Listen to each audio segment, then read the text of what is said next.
अम्मी दे बारे शेर ने कि अम्मी अम्मी अम्मी आखदा रहना, अम्मी अम्मी अम्मी आखदा रहना, रावां तेरियां ताकदा रहना, इधर उधर झाकदा रहना, ख्वाबां दे विच बाकदा रहना।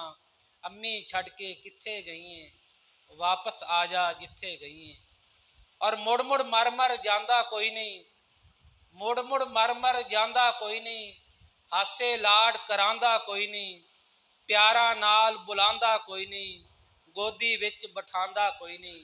अम्मी छड़ के किथे गई हैं, वापस आ जा जिथे गई हैं।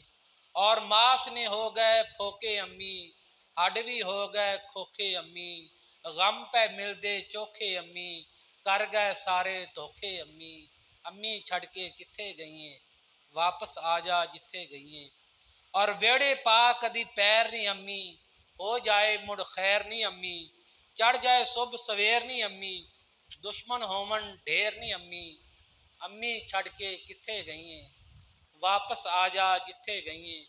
और एक वारी ते आ नहीं अम्मी, वास्ता पा खुदा नहीं अम्मी, सीने बखदी बा नहीं अम्मी, औखे हो गए सा नहीं अम्मी। अम्मी छड़ के किथे गई हैं, वापस आ जा जिथे गई हैं। और पै अखों हिंजू चो नहीं अम्मी, प्या गमा थी रो नहीं अम्मी, वेख लिया हुंदा जो नहीं अम्मी, पैंदे रुग ते खो नहीं अम्मी। अम्मी छड़ के किथे गई हैं, वापस आ जा जिथे गई हैं।